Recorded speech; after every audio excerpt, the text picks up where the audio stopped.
Today, we're going to be talking about the Viking invasion of Ireland. In 793, the Anglo-Saxon Chronicle reported, quote, "In this year, the ravages of the heathen men miserably destroyed God's church on Lindisfarne," unquote. So began the age of the Vikings in Western Europe. Why these Scandinavians traveled across the North Sea and began nearly 300 years of raiding, trading, and settlement still remains a slight mystery to historians. Likely theories include a population boom in Scandinavia, leading to fierce competition for resources, forcing younger men to take to the water in search of wealth. There's a variety of thoughts that people have on what caused these Viking invasions. But you'll see from this map here all of the different places that Vikings went. So it's not just to England, it's not just to Ireland, not just to Normandy, but they went all over. They made a huge settlement in Sicily and then in southern Italy as well. And they find themselves at Constantinople and then settling lots of areas of Rus, as we know of Russia at the time. So very explorative. But anyways, who were the Vikings? The Vikings were Norwegians, Swedes, and Danes. They were men who were usually farmers, traders, fishermen, blacksmiths, and craftsmen. Viking is a job description. It is a verb. It is not a person or a noun. You go a Viking. It is a part-time occupation. I will be referring to the Vikings as the Vikings in this just for simplicity, but just so you know, the Vikings weren't a specific subset of any society in Scandinavia. It was a job. It was a part-time job. When a Viking wasn't busy farming or planting crops, for instance, they would leave their farms and go raiding to support themselves for the rest of the year. They would often return home in time for harvest in the fall or to plant spring crops in the spring. Raiding was very profitable, and many farmers began to become full-time pirates and raiders and Vikings. The people who called Vikings, or rather the people who we call as Vikings, were really fearless explorers who actually reached very far across the world, as I showed on that map before, but we even see them in North America, in Greenland, in Iceland. They're just everywhere. They were not only amazing seafarers, but they were shrewd and competent traders and merchants and craftsmen, as I said. They traded all sorts of goods, furs, amber, iron, timber, for all the things in the South that they couldn't get, like silver, gold, silks, and spices. And of course, with all trade routes, one of the biggest things that the Vikings traded in was slaves. So why would someone go a Viking, as I sort of discussed a little bit in the intro? Some of the major reasons that we can attest to are population pressures, that there's just too many people and there's not enough good farmland to go around to support all of those people. The idea that there was too many younger sons. The Scandinavian societies practiced primogeniture, and so if you had several sons, you only had land for one, so that became an issue. It's also that these Christian areas really presented tempting targets by not having their monasteries and churches protected. It left them very vulnerable to Vikings and very easy targets. Christians didn't attack Christian sites, so there was no need to defend a church or a monastery. And so the Vikings were able to capitalize on this, and word spread that those were easy, profitable targets. There was also a trade imbalance that was happening in the northern part of Europe at this time. This imbalance was between these European Christians and the pagan Scandinavians. There's also a lot of competition between chieftains in the native lands of Scandinavia as well. Scandinavians are very similar to the Celts that we discussed in our first lecture series. So remember how gift giving was really important, showing your largesse was really important. Same thing with our Scandinavian societies that produced the Vikings. a chieftain would really need to show a lot of largesse. He would need to support the people who followed him. And Scandinavia just had very limited resources. And so if you wanted to be seen as a generous chieftain, you had to have the goods to give to your warriors. And so one way of getting those is to go out to new areas and find those goods. So that was kind of this competition amongst chieftains. There is also that lure of adventure in foreign lands. But two interesting reasons that I want to discuss is that we believe that there was some reason for Scandinavians going a Viking at this particular time period because of the medieval warm period. Around 700 to about 1200, Europe was going through kind of a warmer spell where it just had 1 to 2 to sometimes 3 degrees higher than the normal average temperature a year. And this allowed for the melting, as we see today, the melting of polar ice caps, and it raised the level of the ocean.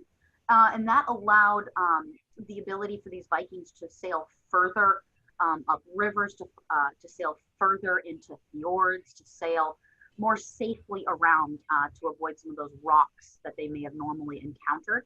So the rising sea levels aided the Vikings at this particular time. And another thing to think about is that Charlemagne the Great was ruling in around 800. It was 800, Christmas Day 800, that Charlemagne was crowned the Emperor of Europe, or the Emperor of the Holy Roman Empire. And one thing that Charlemagne did and why he was crowned this emperor was because he did a lot of missionizing, forceful missionizing, especially into some of these northern lands. And so it's believed that Charlemagne and his Christianizing soldiers were making further inroads into these pagan lands of southern Scandinavia and Denmark as well. And that this threat of missionizing at the edge of a sword was felt throughout the area. Charlemagne disrupted some of the normal fleets that would happen in the Baltic Sea. And by breaking up some of those fleets, these were the Frisians, it allowed some of those Vikings that normally had been held back by those Frisian fleets to kind of escape out of the North Sea and go traveling further afield unmolested as they would have normally been had Charlemagne not affected that balance of power. So there's a number of reasons why we think Vikings became a big thing in Europe at this time period. There's no one particular reason we can point to, but there's a variety. Okay. So how did these Vikings, how did they go a Viking? How they went a Viking was through their excellent craftsmanship and their boats, essentially, which they refer to as fjord serpents, these long boats. For example, I have one here, fun little boat. But the special construction of these types of ships, this techniques that the Vikings employed, made their long ships and these larger dragon ships, as they call them, very versatile. They were versatile enough to sail great distances. They could carry between 60 to 200 men, depending on the style of the boat and the purpose of that boat. If you look at the pictures here, we can see a really specific way. The hulls of Viking ships were formed from overlapping planks, which were then attached to each other. And this resulted in a vessel with a strong, lightweight outer skin that reduced the need for a heavy frame, a heavy timber frame within. So the steeped overlapping plank construction of the hull, it also had this hydrofoil effect. So the faster the ship went through the water, the higher the ship rose out of the water, which would reduce drag, and it would increase the speed that the ship could go even further. So these lighter ships were not just faster, but they were lighter so they could be carried over land around obstacles as well. Moreover, these ships were slimmer, they were more agile, and they were double-edged. So if you can see from my little toy here, normally Viking ships would have a front here and then essentially a front here. So they could easily go forward or backwards. There was no specific direction that they had to go in. And because they were so shallow, they virtually had no keel. So it was possible for a Viking ship to literally just be parked up on a beach. You can see in this bottom middle picture that the keel is really nothing. It's just a very wide boat at this point. So you could really take advantage of that keel so that they could make use of areas that don't have harbors, so that they could launch these rapid raids and then quickly be on their way. And because they didn't need this harbor, it made it much easier for them to explore and settle new lands and trade with small coastal and river settlements. Trade with them as well as raid with them, I suppose. The shallow draft allowed these long ships to sail up rivers that had previously been impassable to boats. And again, with that medieval warm period with the rising waters, that also allowed more boats to get further up the field as well. And these ships came equipped with not only sails, but also with oars, which enabled them to sail at great speeds, even in the absence of wind. The oars also helped with maneuvering in narrow rivers, in sea battles, and for leaving in a hurry as well. So I'm going to talk a little bit about Norse Scandinavian society, and then we'll delve into their effects on the Irish. Okay. So I want to point out on this map that's on the slide right away. So this map, it's not the best, and I apologize for that. But so this is the area of Norway here, and all of these black dots indicate areas where loot or goods that could be traced to Ireland or Britain were then discovered in these areas of Scandinavia. So you can see where the people who raided the most in Ireland and Britain, where they were from, because obviously they were then bringing this back home with them. So we can tell that the majority of the Irish and English Viking raiders were from these areas of Norway. So it's kind of an interesting image here that we can see. So as I said, they come mostly from the Norway, and then we can see down here some of the Denmark areas as well. Much like Ireland, Scandinavia was made up of a lot of small kingdoms or chiefdoms. Oh, my map's falling behind me.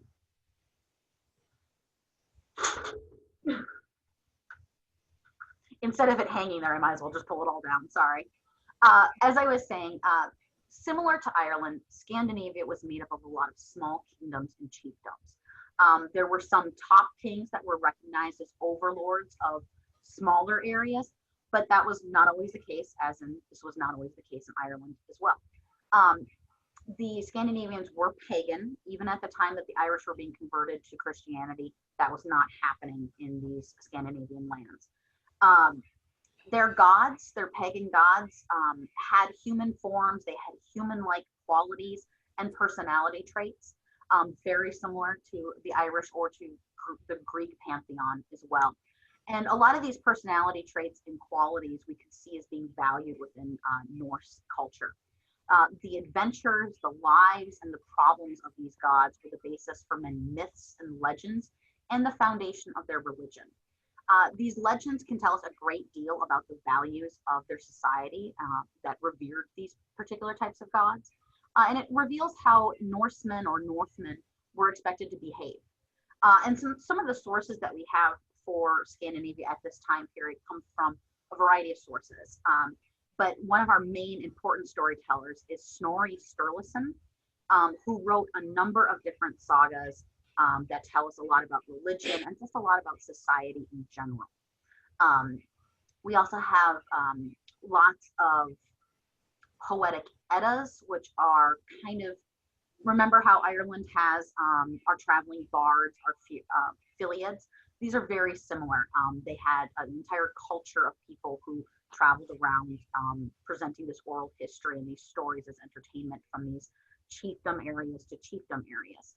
And so when those sagas got written down, that's a lot of evidence for what was happening in the past. And then we also have a lot of the sagas that were written down in Iceland later after the fact. And these Icelandic sagas tell us a lot about Old Norse culture, as well as what had been evolving in Iceland after those settlements had been made. So there are just a variety of sources that we're getting this information from. Uh, so with so within Norse mythology, we have the chief god who is Odin. He is the god of knowledge. He had the help of two ravens, which is why he's associated with ravens.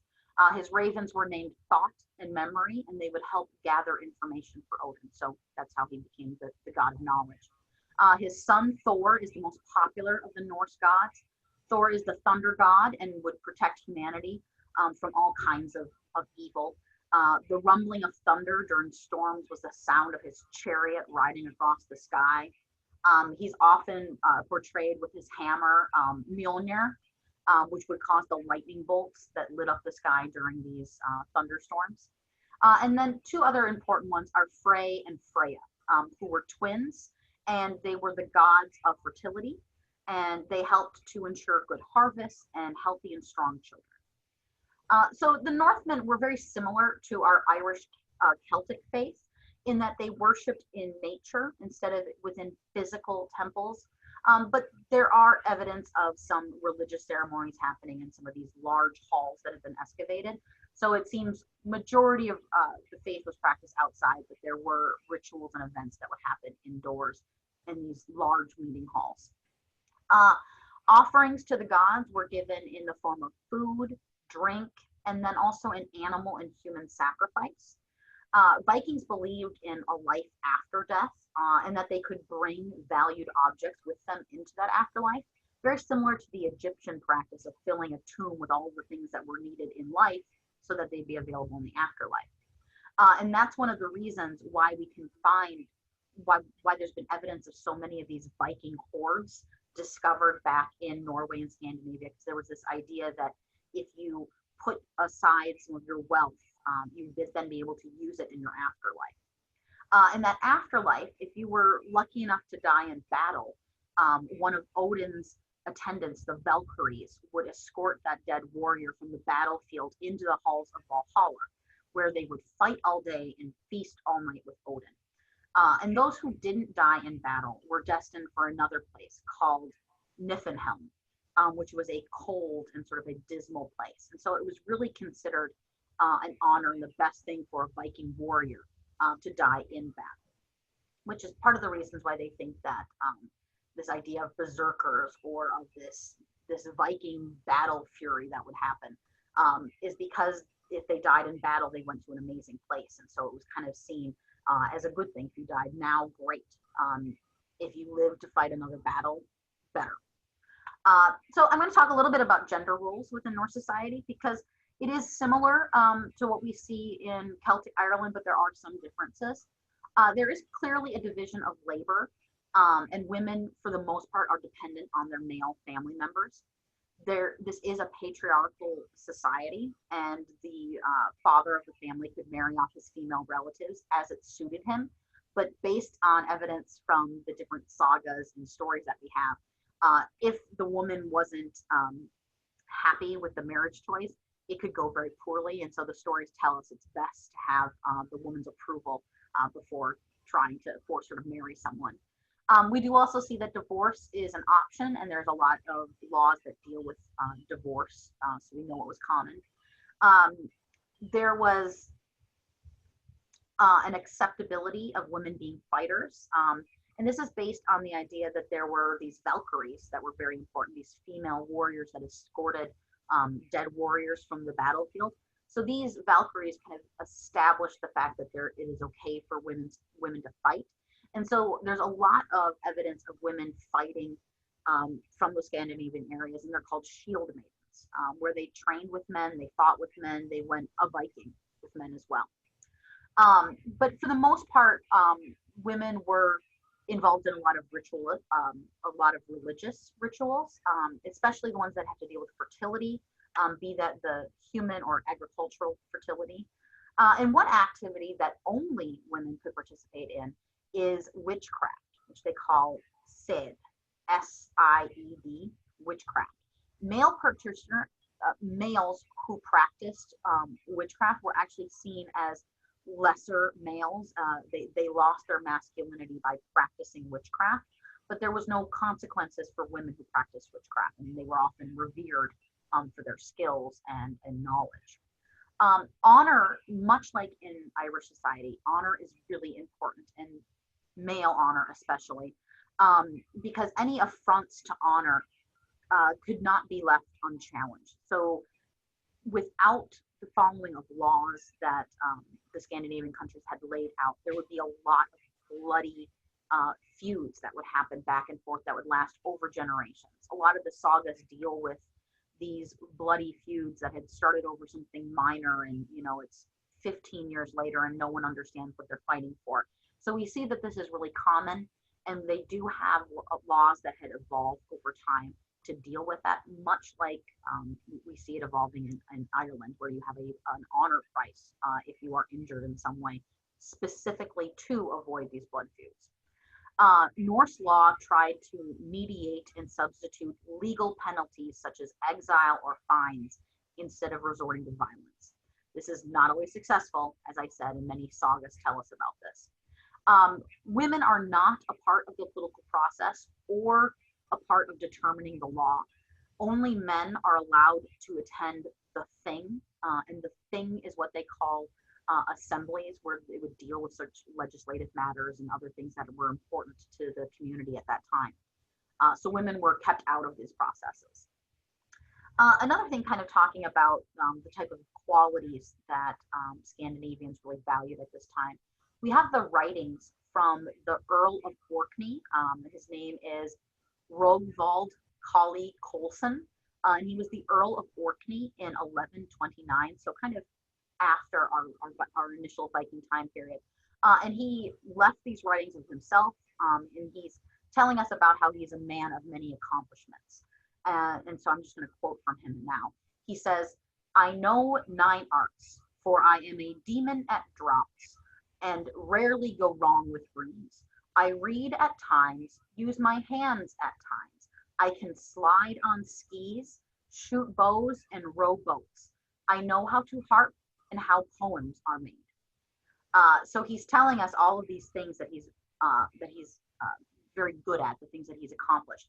And so we can tell that it's this idea of being a well-rounded person is something that the Scandinavians value at this time period. Talking a little bit about children, I don't have a lot of evidence on it, and I just didn't really have a lot of time to fit it in.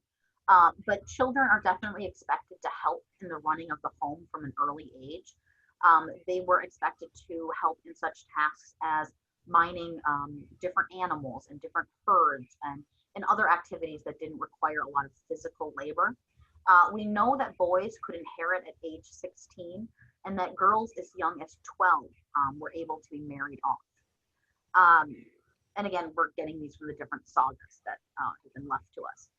There's many forms of entertainment beyond the entertaining Philiads, those bards that I mentioned. The Norse put a great deal of value on their society's storytellers, but they also have a number of games that they play. A lot of the games that they're involved in involve balls that are made of animal skins and some sort of bats. I wasn't sure if it went as far as like cricket or baseball, but that's what they mentioned in the stories. There's also a lot of team sports that can really get kind of bloody, to the point where some players are wounded or even killed on the battlefield, but on the play field. We know that skiing was something that people participated in. Obviously, our Earl of Orkney brags that he can slide on skis. But wrestling was also really something that people engaged in. But board games are also really popular. Things that are very similar to like chess, or even to checkers.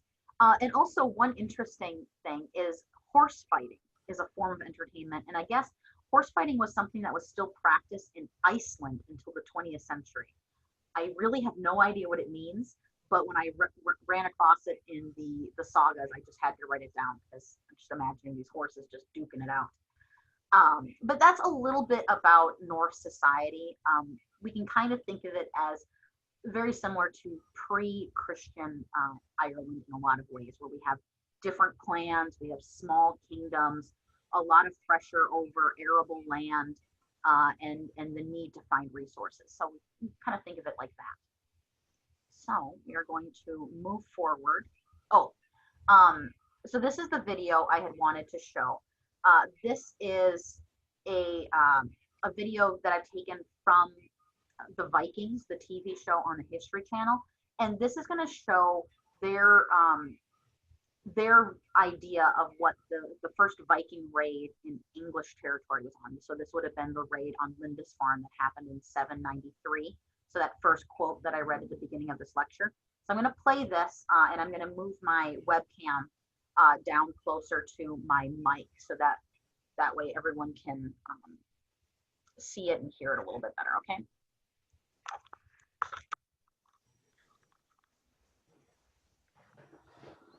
Throw their lives away unnecessarily.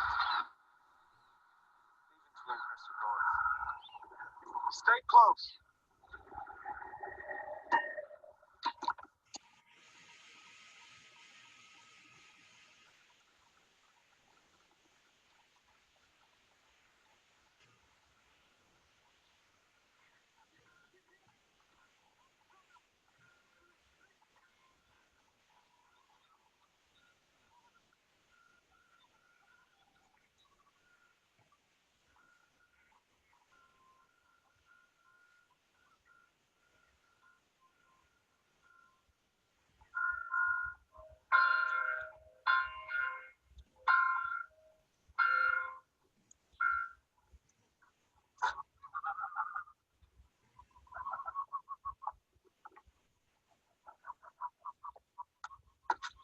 On in.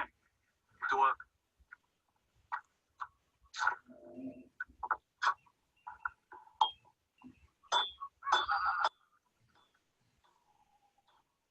Don't be afraid. Trust in God. Let us pray. Nomine Patris.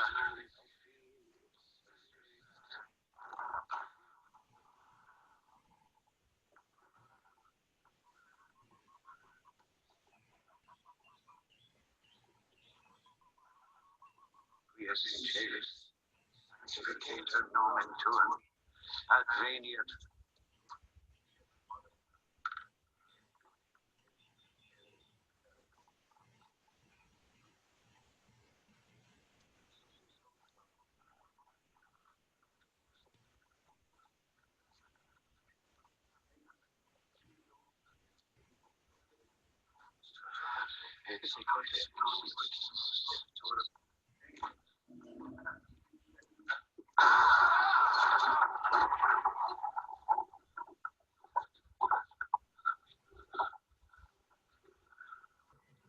Nomine Patri et Filii et Spiritus Sancti, Pater Noster quies in celis.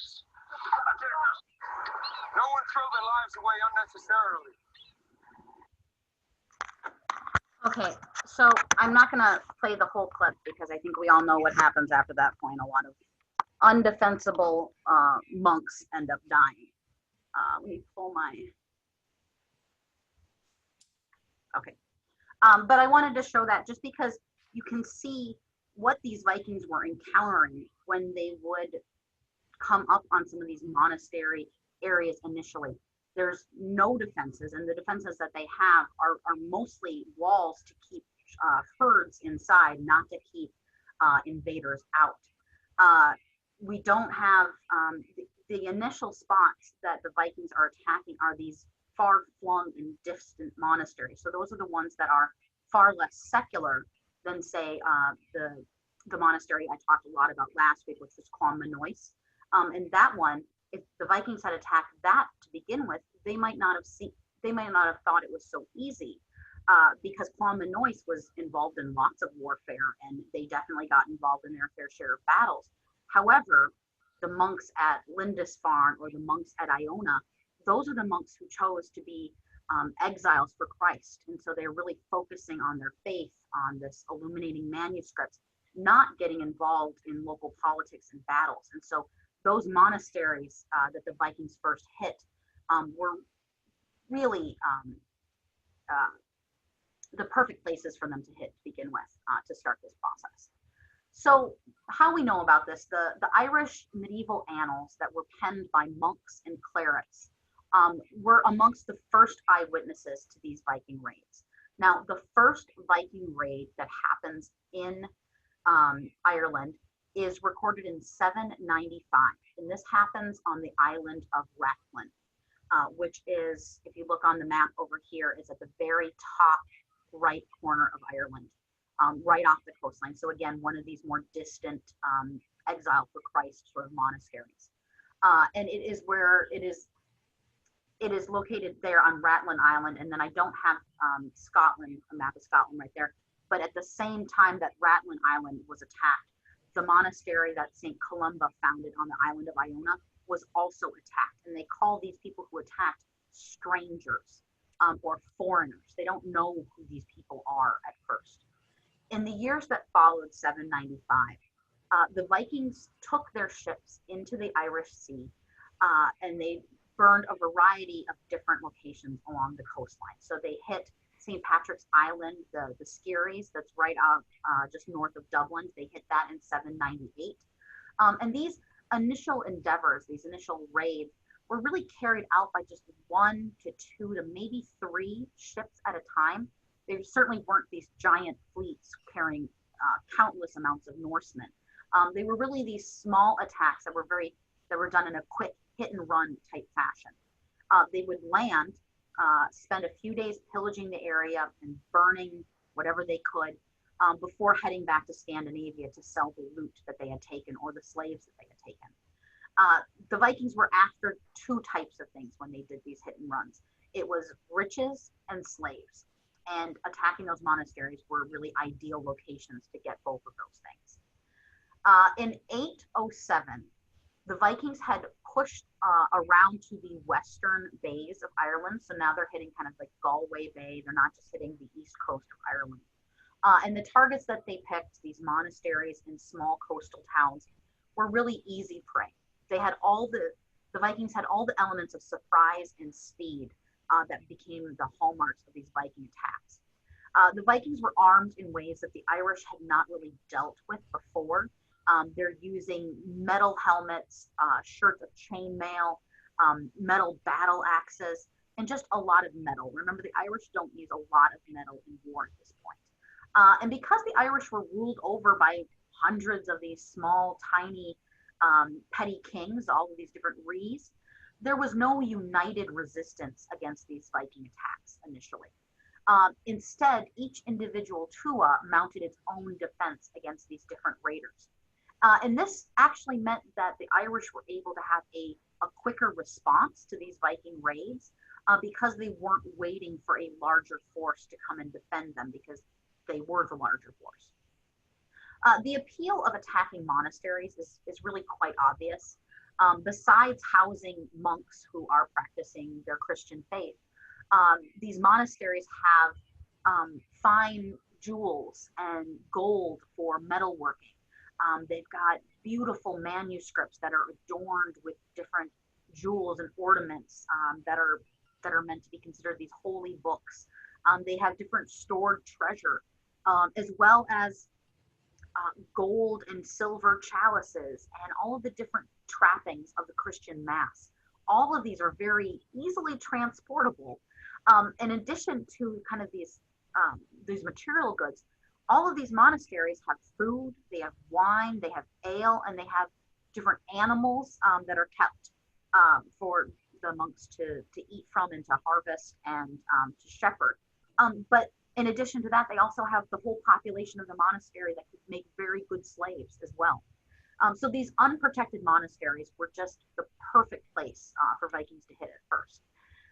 The community of monks that lived at Iona were so shaken up after having been raided in 795, and then in 802 they were raided again.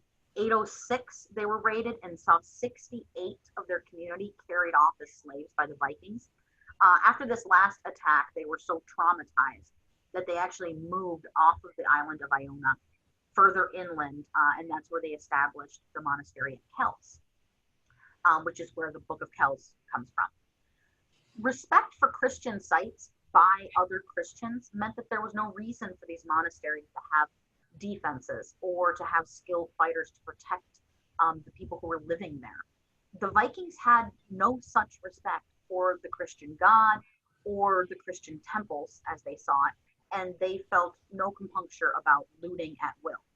uh, understandably annoyed by this whole situation. The people who are writing down these annals that are telling us about these different raids that are happening, they're recounting how their brethren are being attacked and killed. I'm going to read from one that was written in the Annals of Ulster. It was written down in 820, and it's a monk who is complaining. He says, quote, "The sea spewed forth floods of foreigners over Erin, so that no haven, no landing place, no stronghold, no fort, no castle might be found, but it was submerged by waves of Vikings and pirates," unquote. So he wrote that in 820. Now remember, our first attacks in Ireland happened in 795. So the first 40 years of these raids and attacks by the Vikings, the Vikings really kind of remained sort of faceless race. The Irish didn't really know who they were, or where they were coming from, or what their greater motivations were. They just knew that they were being attacked on their coastal regions and plundered many of their monastic centers. The brutality that the Vikings displayed towards their prisoners and the people that they were attacking, and their apparent disrespect for anything Christian, other than things that could be looted, really injected a sense of terror into those people who thought that they could be the next victim. So a lot of the people who are writing down records are the people that are the most scared. And so we shouldn't underestimate the effects of these raids on our monastic communities. But for the rest of Ireland, these raids really weren't that disruptive, at least in the earlier years. And I'm going to go a little bit more into that in just a second. Okay. So I do actually have this slide up here because I wanted to show this video of the Viking ships and kind of how they move and how you can get so many people on them. And this is kind of a good idea as to what some of our larger Viking fleets are going to look like, and how they were able to transport their boats over land a little bit more easily. So in the initial phase of these Viking attacks, so from 795 to about 840, there was usually about one attack per year. And the probability of being attacked at any given time in that year was actually quite low. So life went on as normal in Ireland during this time period, nor did the Irish just sit back and let the Vikings pillage their coasts without trying to mount some sort of counterattack. While most of the Irish attacks on the Vikings met with defeat, there were some that succeeded. Some of the annals from Ulster tell us about a defeated band of Viking raiders in 811, about another group of Vikings who were defeated in Connacht in 812, and then another group that was defeated in Munster around that same time in 812. So before 837, there are no Viking names that appear in the Irish records. They're heathens, they're foreigners, they're unknown assailants. But after 837, starting in 840 or so, we start seeing the names of different Vikings appear in these annals. And that shows us that there's more contact, there's more knowledge, and that these Vikings are staying for longer than just those initial 1 to 2 day hit and run raiding attacks. So in the middle of the 830s, as I said, the Norse Viking groups really amped up the pressure, and the Irish annals listed there's around 50 specific attacks on monasteries and 9 big raids on churches and peoples in places of Leinster and Ulster, those O'Neill lands, between 830 and 845. So before 830, we usually had one Viking attack a year. And in that 15-year period, we had about 59 attacks. So it was really a large increase in this small time period. So in the 840s, we actually see a fleet of 60 Viking ships sailing up the River Liffey, and then another group of about 60 Viking ships sailing up the Boyne River, going further inland into those areas that they hadn't been able to attack before. And so we see them in the lands of Brega and then in the southern parts of County Meath as well. So pushing into the inland waterways of those East Midlands, they're really able to get further in and do more damage than they were able to do with just those pinpoint attacks on the coastlines. The Vikings now seem to be able to organize and create these large fleets. Normally, they would not have been able to get 120 ships together. But what we're thinking is what happened in the 830s, what changed and increased all of these attacks, is that the Viking chieftains back in Scandinavia were now starting to see the merit of organizing large scale raids. So it wasn't just one raiding party at a time, but it was a number of these chieftains and kings that decided to come together and pool their resources for large raiding attacks that they all did together. So with this new focus, this new grouping, that's why we start seeing the Vikings in Ireland start moving further inland. They start focusing on our ring forts, on the farms that were inland, and then some of those towns that developed around our more secular monasteries, like Clonmanoise. So overall, after about the 840s, we see larger targets being attacked. So the monastic town of Armagh is attacked. We start seeing Clonmanoise being attacked and Kildare's being attacked. And they're hit by these larger forces than we had seen in those earlier years when it was just one or two attacks a year. And they're getting more and more plunder out of these larger attacks. So it's possible that after 35, 40 years of these coastal attacks, the Vikings really kind of depleted the resources and the loot that was available on the coastlines. And that's why we start seeing these Viking chieftains organizing to create these larger fleets that can go further inland where they believe more loot and more slaves are going to be easier to get at. So they kind of were depleting their resources and had to go further inland to get them. Unfortunately for the Irish, because we do start having these larger raiding parties, normally the Vikings would go home for the winter and they would, live with their families and do whatever harvesting that they needed to deal with. And so these Viking raiders would not stay in Ireland over the winter. But starting at around 840, we do start seeing the Norse spending their winters in Ireland. And so they're actually creating permanent settlements, which is not something they've done up until this point. So the first time we see them making a settlement is in Lough in Ulster in 840.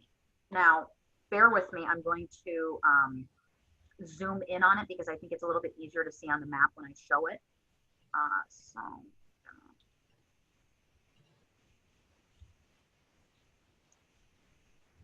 Okay, so I'm going to try to zoom in here.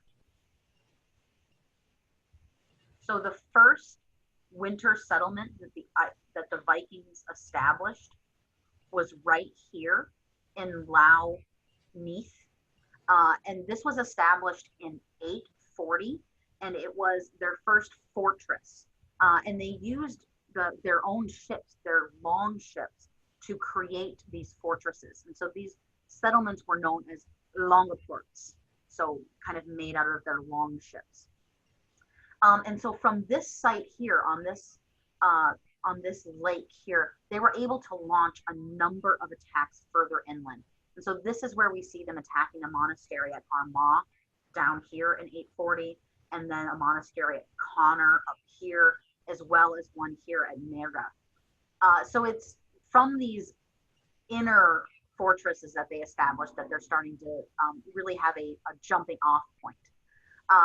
They were able to bring back slaves to live over the winter season in these longaports as well.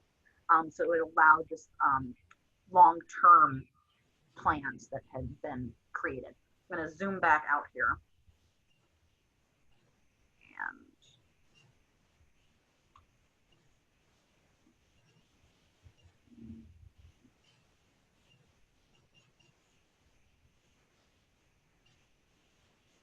Okay. So that was our first longaport, is up in County Liath. So after that, let me find where I am here. So these Viking longaports became strategic footholds functioning as stepping stones for increased plunder and activities on the coastline as well as inland. And it really foreshadows their more long-term settlements that they're able to make later on.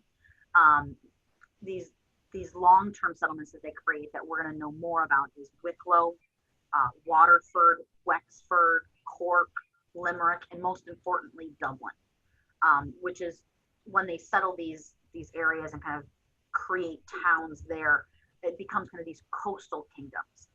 Um, and it really, this idea of settling these larger cities as opposed to taking over large swaths of land really contrasts the difference between the way that the Vikings interacted with the English and the Scottish and how they interacted with the Irish. So we're going to talk a little bit more about that when we come to it.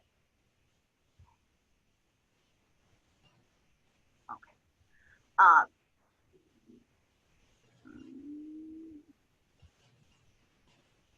sorry, I apologize.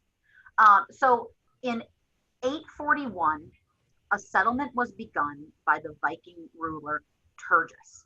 So there's a small Viking king named Turgis. And he created a settlement where the rivers Liffey and the Puddle converge and create this large black pool. And so in Celtic Irish, it becomes known as Dublin. And this is what is the establishment at Dublin. You can see on this little map that I have here on the slide, you've got the River Liffey, and then you've got the other River Puddle, and it kind of creates this big pool right here. And for those of you who have actually been to Dublin before, they believe that the original settlement of Dublin by the Vikings at this time period is actually where the gardens for the Dublin Castle are located today. So I was able to walk in those areas back in 2018. So it's really interesting to think that the gardens of this Dublin Castle are actually where the Vikings really landed and developed their first settlement. But in 841, we know that this establishment at Dublin was established because the annalists tell us, quote, there was a naval camp, or Longport, at Dublina. And then a year later in 842, the same chronicle says, the heathens still at Dublin. So it was kind of this expectation that they would be there maybe for a year and then leave. But the fact that they're there after 2 years is still sort of surprising that the analysts say this. The encampment was small at first, and the defenses that they used to kind of encase their settlement were those long ships that they had. So they kind of made use of the materials that they had. And now from this place, this in Dublin, raids could now be sprung on unsuspecting targets in the middle of winter, where those slaves were then kept prisoner in these winter quarters. In 845, Turgis attacked Clonmanoise, and after this successful attack on Clonmanoise, he is engaged in a battle with one of the kings of Meath. His name is Mal Schnall, and he is the current High King of Ireland. So this Mal Schnall brings his Meath warriors with him, and they kind of attack these Vikings after they had raided Clonmanoise. And Mal drowns Turgis in the River Shannon. And he's able to kind of fight those Vikings all the way back to Dublin, which he then took from the Vikings in 849. So the Vikings had a hold of Dublin for about 9 years, and then this King of Meath, this High King of Ireland, was able to kind of take them apart and force them off of that area. So for 4 years, the Vikings were kept out of Dublin, and Mal Schnall was able to kind of keep that control over it. But after those 4 years, there was a branch of English Vikings, so Vikings who had been raiding in England, came over to Ireland to sort of help their brethren. And these English Vikings were led by a gentleman, a Viking named Olaf the White. And when he landed in Ireland, he was able to take Mal Schnall's warriors that he had left in Dublin by surprise. And so Olaf the White actually proclaims himself as King of Dublin. And by proclaiming himself as King of Dublin, he actually becomes the first king of Dublin in its entire history. So it's a pretty pivotal moment. So this happens around 854 or so. And what he does is he sends the rest of his Viking forces out into the countryside to receive tribute from the surrounding areas. So he's not raiding so much as he's just seeking tribute. So again, very similar to how the Irish kings interact with each other as well. So a smaller a small kingdom, a tua, would give tribute to a larger king in exchange for kind of that client patron system that they have. And so the Vikings are already starting to kind of tune into those Irish politics in that sense. So King Olaf is receiving tribute not only from other Viking settlements in the area, but then from other Irish kings that are essentially paying the Vikings to leave them alone. But they're paying them in goods, in gold, in loot, but they're also paying them in the form of hostages, which then, of course, end up becoming slaves. There's no evidence in the annals what some of these analysts thought about this, but I'm sure they did not necessarily approve of different Irish kings handing over slaves to these Viking rulers, but I suppose it's better than raids. So now Olaf, as the king of Dublin and kind of receiving this tribute and having a number of local Irish kings and then other Vikings kind of submit to him, he decides to team up with another Viking leader, a Viking leader named Ivar.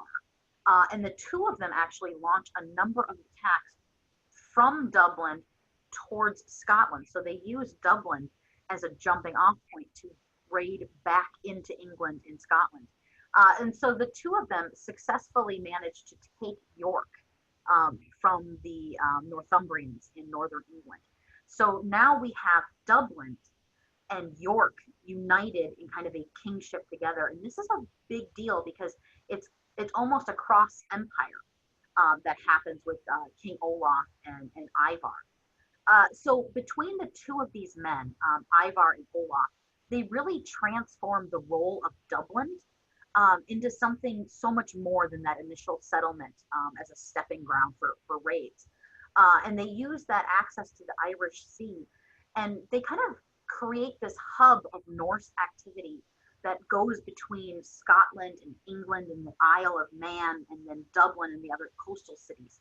So for about 20 years, Ivar and Olaf the White, they appear in different Irish annals. We see them in the Anglo-Saxon Chronicle, and they're really just wreaking havoc across various countries. They're starting to get dragged into inner Irish politics between different kings. We see them getting involved in some politics in Scotland as well. They start allying themselves with Irish leaders against other Viking groups. And they actually even start intermarrying into Irish noble houses. And so this initial settlement that was formed in 840 really kind of created the situation where these Vikings settled and stayed and then kind of become part of the Irish political system as well. However, Ivar dies in 873. So after these 20 years kind of dominating the Irish Sea, after Ivar's death, our Irish annals and the Anglo-Saxon Chronicle really kind of go silent on Viking activity for a while. So we don't really know what happens with the Vikings in Ireland from about 873 until about 900. So there's about a 30-year time period where stuff is happening, but we don't really know. We know Dublin was growing in importance, and so we can kind of imagine that the city itself was expanding and it was growing and had more people living within that area. And kind of really establishing itself as the first official city and trading port in Ireland, but we don't really know a lot about what was happening internally with the Vikings in Ireland at this time. It's not until 902 that we see that the Irish had actually united together, or at least some of them had, to drive the Vikings out of Dublin.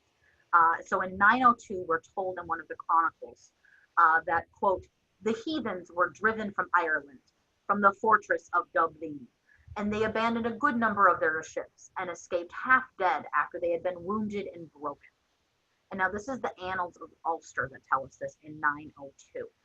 So whatever happened between 873 and 902 increased the importance of Dublin, but also then weakened the power of the Vikings who were there to the point where the Irish were able to kind of kick them out of that area. So Dublin now is once again back in Irish hands. And it seems that lots of Vikings at this time, around 900, kind of up and left their settlements and they left Ireland.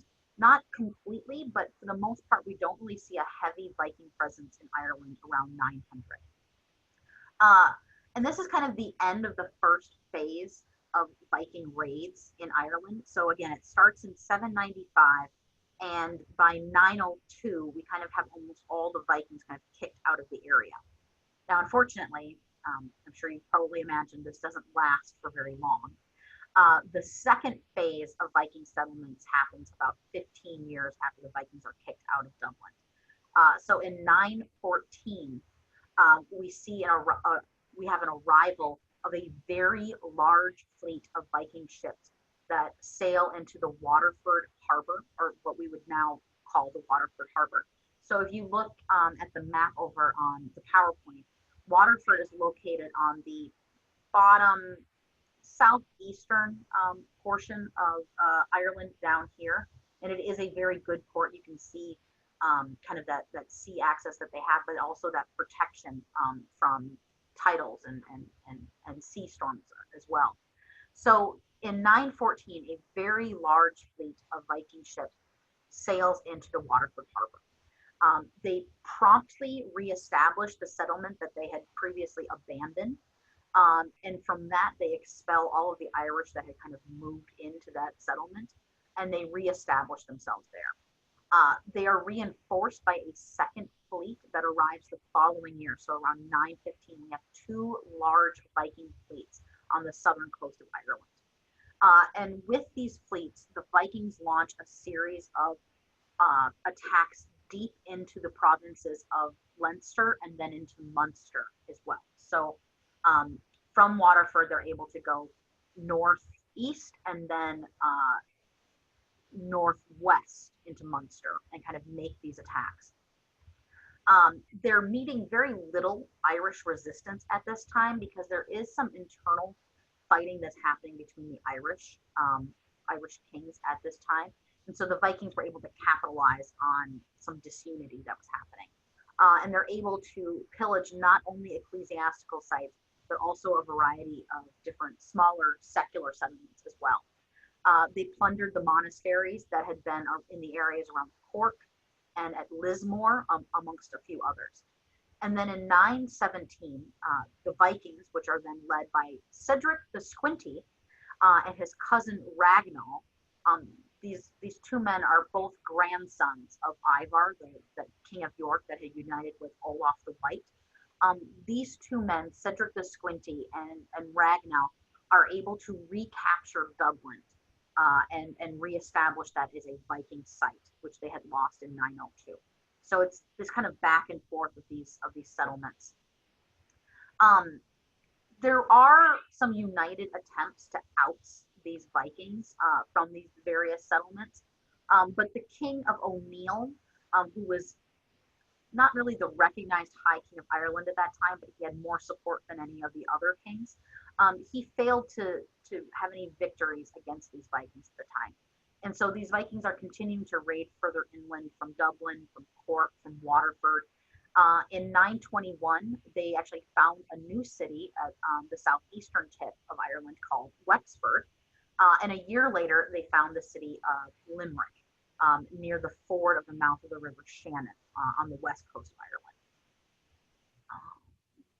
And so I'm not sure how many people know anything about Viking history in England, but what's really unique about these Viking settlements in Ireland is that they're colonizing areas of Ireland that are around good ports and good areas for trade.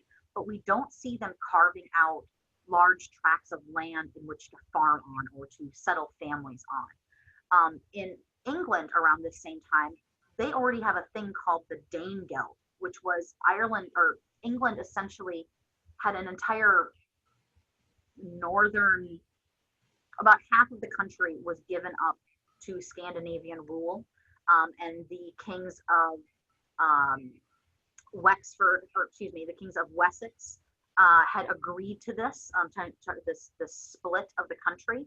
We don't see anything like that in Ireland. The Vikings are really limited to having their settlements in these small coastal kingdoms that they established, and a lot of that has to do with the fact that Ireland didn't have a united ruler. Remember, all of these different tuas, all of these different tiny kings had their own warriors, their own fighting class that would defend their areas. Whereas in England at this point, there was this idea that the king of a large space of land would defend all of it. And so the Vikings are really able to get a good toehold in England and establish these huge settlements across the entire country. Whereas the political system in Ireland prevents the Vikings from settling further afield. Yes, they are raiding further inland, but they're not able to settle. They're not able to create these cities inland. And that has a lot to do with the way that the Irish political system worked. And it benefited Ireland because unlike all of the other areas that the Vikings attacked, including Northern Europe, Western Europe, Southern Italy, and Sicily, Ireland is one of the only places that we don't see the Vikings having huge swaths of land under their control. So it's kind of interesting in that sense. So what the Vikings do, instead of trying to establish huge agricultural lands, they really concentrate on developing Dublin and these other port cities as trading hubs. So in its day, Dublin, when it was under the control of the Vikings, was actually one of the most important cities in the Nordic world as a huge trading and slave center.